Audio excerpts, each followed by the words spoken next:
Let's also welcome Mayuresh Joshi, who is joining us on the show right now. Hi, Mayuresh. Good afternoon, and thank you so much for your time. Mayuresh, I've been wanting to talk to you regarding the chemical space because of late, the kind of discussions or kind of reports that we have highlighting that the heightened tariff on China, there could be some opportunities for select chemical players to benefit on. And even today, we are seeing stocks like Aarti Industries and so holding on to decent gains. But Mayuresh, anything incremental or anything substantial to look out for within the chemical space? How are you reading this announcement related to tariff? Afternoon, Srishti. I think two things. One, I think the China plus one policy is working into earnest on all counts. A lot of managements across the European zone or across the globe are wanting to diversify their supply.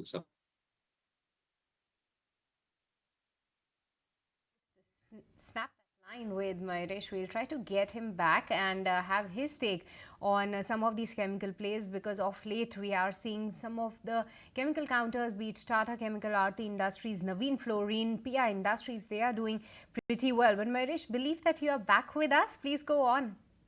Sure. So I think China plus one is where I was finishing my point, where a lot of the corporates in Europe or rest of the globe are probably looking at. The second aspect, obviously, is with added tariffs coming through on China. I think that does incentivize the industry ex-China. And therefore, I think a lot of our players who have been putting capacities as far as backward integration is to be believed, is something that can work in favor as far as earnings are concerned. The second aspect in terms of diversifying their supply chains as well is something that will positively work out the numbers as well. Now, two, three aspects. One, I think the commodity-driven chemical companies are still going to feel the brunt because China is still expected to dump significantly.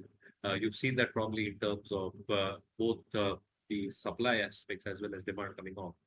Take the instance of Tata Chemicals as an example, where soda ash demand and pricing were both lower. On the other hand, if you're probably looking at certain specialty players where there are niche capabilities that are involved, something like an Amy Organics as an example, has done exceptionally well. Obviously, valuations are quite a bit expensive, but the EPS RS rating look fine. So I think the expectation in terms of earnings trajectory and management commentary seem to be in place. What the budget has also announced, Srishti, in terms of batteries, input of a lot of critical materials in terms of ensuring that the production of lithium-ion batteries happens in real estate and good pace as well. Neogen Chemicals, who are expanding the electrolyte and electrolyte salts business. I think this can be one stock that can be kept on radar as well. I think very strong EPS ratings as we see it. And again, I think it's the entire pack, the entire refrigeration pack, as I would call it, whether it's Naveen Fluorine or SRF to a large extent, have largely delivered on numbers. And second half is exceptionally good for these companies as well. So I think the expectation largely in terms of decent volume growth, pricing remaining in favor, and therefore earnings probably remaining steady state in the second half seems to be a case. Again, select agrochemical companies outside the basket might continue doing well. We've seen a good monsoon. We've seen a good Rabi harvest. There are La Nina conditions evolving, which means the coming monsoon will also be equally good if reports are to be believed. And that stands in good stead for a few agrochemical companies as well. So yeah, I think chemical as a space probably looks well poised to deliver in 2025. Right, so that's all about the chemical space. Then actually, let me take the leaf out of your conversation, Mayuresh, and come to Kunal and ask him. In the chemical basket, Kunal, we've seen that these counters have not actually performed well over the last 3 years or so, right? Given the fact that after the China plus one strategy played out, you saw these companies actually go into a lull mode. Now, do you think merits a relook, given the fact that maybe fundamentally there is a trigger, but on the charts, what's your view? Yeah, on the charts also we are seeing some positive activity building up, and that that was something which was missing for the entire specialty chemical space for past many quarters, many months, and I think that's what is the biggest change which has happened. For example, names like Aarti Industries, a stock which has fallen from I think 750 levels to sub 400 or just 400 thereabouts in the recent past. I think that stock has managed to make a very good comeback. We've seen classical patterns. So in terms of price patterns, we've seen a very strong formation of an inverted head and shoulder pattern for Aarti Industries, and the stock has confirmed a breakout of that. The volume activity has increased substantially for the stock in the last 2-3 weeks or so from the base of this 400 levels for the stock. and then try and compare with the other names, the likes of SRF, for example. That stock has done exceptionally well. You've seen Naveen Fluorine also pick up, extremely strong pace. The stock has recovered almost like, V-shaped trajectory in the last, 2-3 weeks. Now, when you see such kind of a price action, it just gives an indication that when stronger stocks become all the more stronger, and when they go back into a V-shaped recovery and come back into a trending or a leadership mode, it's time that the underperforming stocks, they would also make a comeback eventually. The only case in point of the concern in terms of the stock is Tata Chemicals, because that's a stock which has dragged significantly, and we've seen many a times that the stock has gone through a revival uptrend, but then that gets immediately met with a lot of resistance or some kind of negative news flow. So that's the only concern in terms of the specialty chemicals chart, but most of the other names are looking fairly attractive. All right, so that's about the chemicals space. Definitely watch out for that one very closely. You had Mayuresh give you the rationale for the fundamentals as well, but let's watch out for also the auto pack, because a lot of numbers are slated to come out today. You will have Hero MotoCorp, I believe post-market as, yes, it will be post-market as, isn't it, Shrishti? One is Hero MotoCorp, and tomorrow you have M&M. So what are we penciling in for these companies? So yes, definitely. For Hero MotoCorp share, there's not much expectation because the volumes have been quite a drag, and this time we are just hoping that the margins are quite stable at 14% is what we are expecting. So all eyes on that. Definitely the management commentary is something to watch out for, because on their long-term margin guidance, they still maintain that 14 to 16% range. Let's see that how the company delivers this time around, as well as going ahead, what are the new product launches that are planned. But talking about M&M, there we can see a bit of a excitement trickling in, because this time we are expecting a good set of numbers. Why so? Because their tractor as well as automotive division volumes have done pretty well for themselves, although on the margin front there could be some bit of a drag on a sequential basis for their auto EBITDA margin because of the higher promotional spends, the heightened discounts that we have seen in Q3. But on the flip side, the tractor volumes were also quite supportive, so that should actually support the overall numbers, and this time on a consolidated basis 14.5% is what we are expecting. In terms of the profit figure, 3,189 crores is our expectation, but don't get into the sequential degrowth that is likely. That's a 17% cut, because there is reason to that. The profit is expected to decline sequentially on the back of higher dividend what the company registered in Q2 of FY25, as well as this time there could be some dividends from coming in from TechM, but on and on, 3189 is the number that we are working with.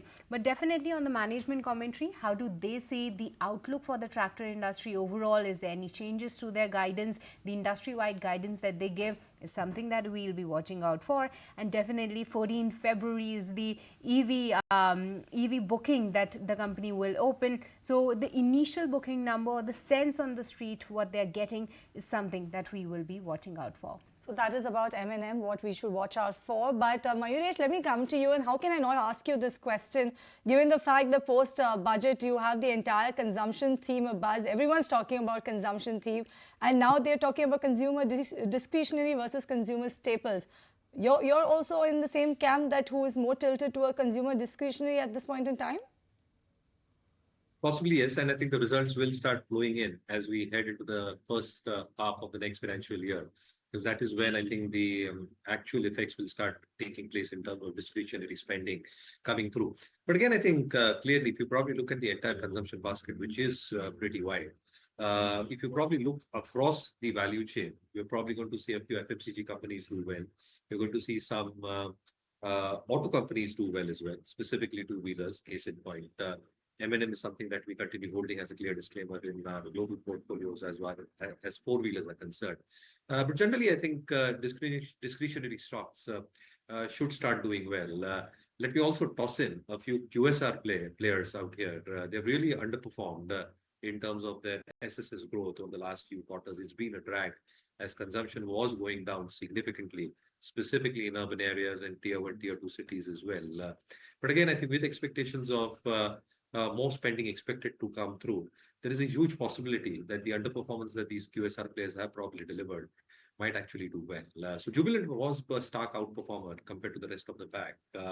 And relatively, its ratings and rankings as we see it in markets with India have held up so far so good.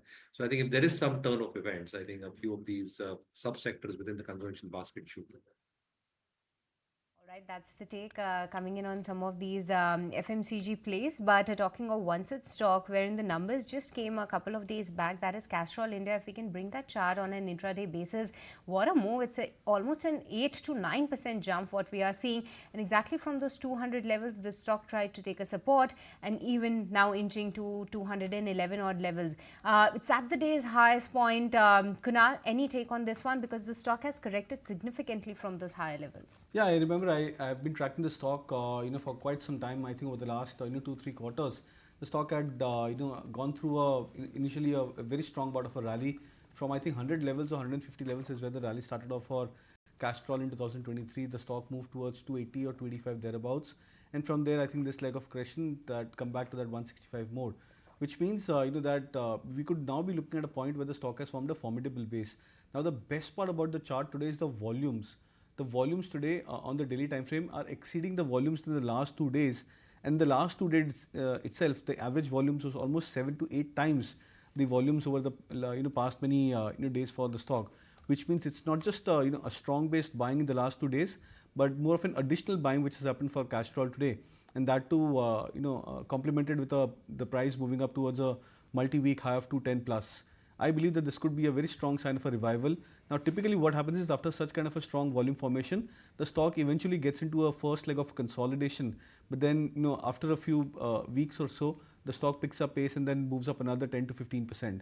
So my sense is that over the next 3 to 4 weeks, we could be looking at a potential 240 to 250 kind of a target range for Castrol.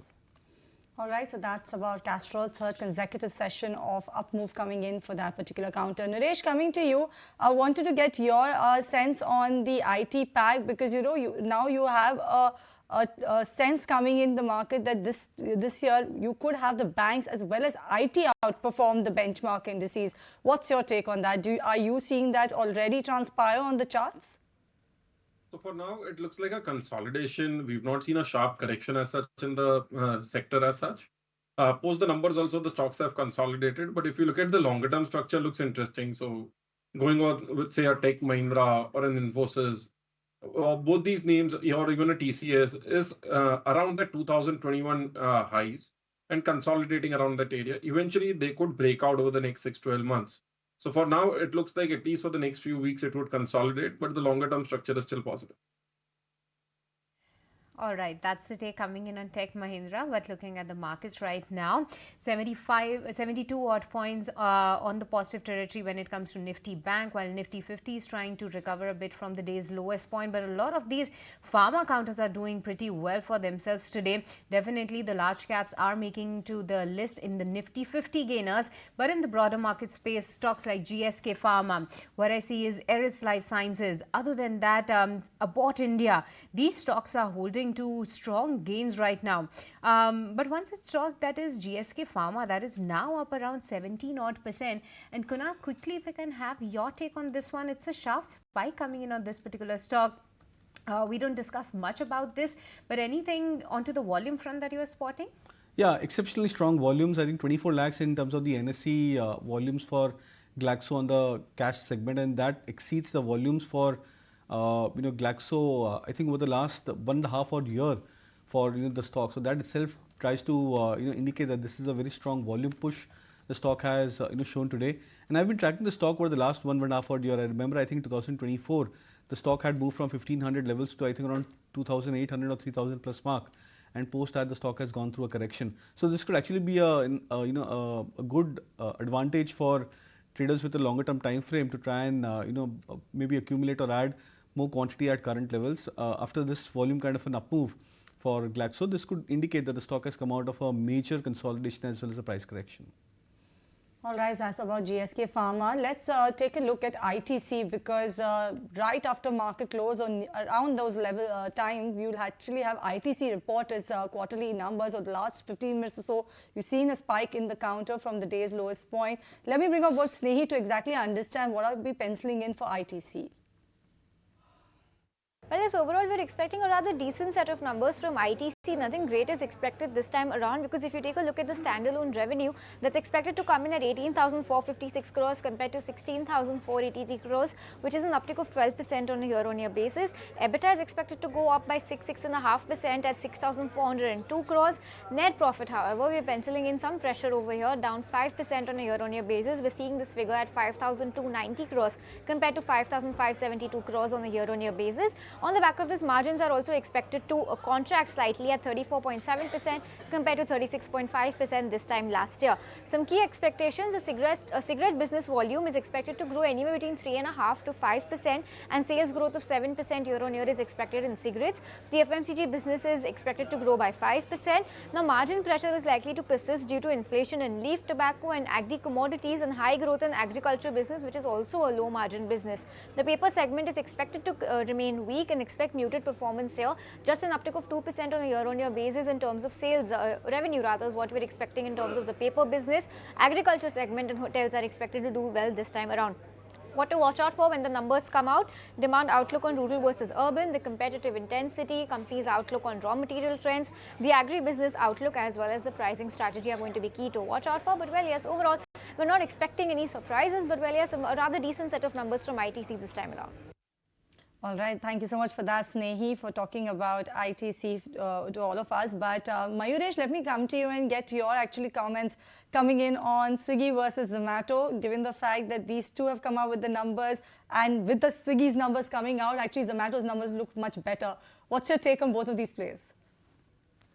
Blinkit has done relatively better compared to what Instamart GOV has been. And therefore, I think if you probably look at the construct again, right, Zomato is expected to open 2,000 odd stores by the end of 26. They are preponing that by almost a year, which means a large part of their cash pool, almost 19,000 crores, is going to get deployed in terms of opening these stores. Now, if you look at the cohorts in terms of the fresh opening of stores that probably happens, with the fresh stores, the contribution margin are negative 8 or 9%, and that might continue. And with the aggressive mode that they'll be following in this financial year as well, which means that the overall cash flows will be a drag. Obviously, you'd seen some element of improvement that had happened, and a significant one at that, as far as the quick commerce operations were concerned. Food delivery is still decent, if I may call it, but there are a lot of innovations happening even at Swiggy's end as far as food delivery is concerned. And therefore, I think with Swiggy also probably getting into the race to probably open up more stores at an accelerated pace, the cash flow hit is going to be very, very evident on balance sheet. So I think the earlier targets that were probably set out get delayed and deferred by at least a few quarters. And that does not augur well in terms of the bottom line expectations that the street probably puts out. Obviously, I think 27, 28, with all these expansions coming through for both Zomato and Swiggy, might be a different ball game altogether. How their competitor in the unlisted space, Zepto, probably reacts is going to be very, very interesting as well. But they are also on a cash burn model. So somewhere I think the cash flows might be negative for a lot of these stocks, including Zomato, Swiggy. And therefore, I think there will be some element of pain coming through as far as prices are concerned as well. So I think staying away at least from these counters, at least at this juncture. Staying away for at this point in time. That's the advice coming in from Mayuresh. But with this, Mayuresh, Kunal and Naresh would like to thank you for taking the time out and speaking with us.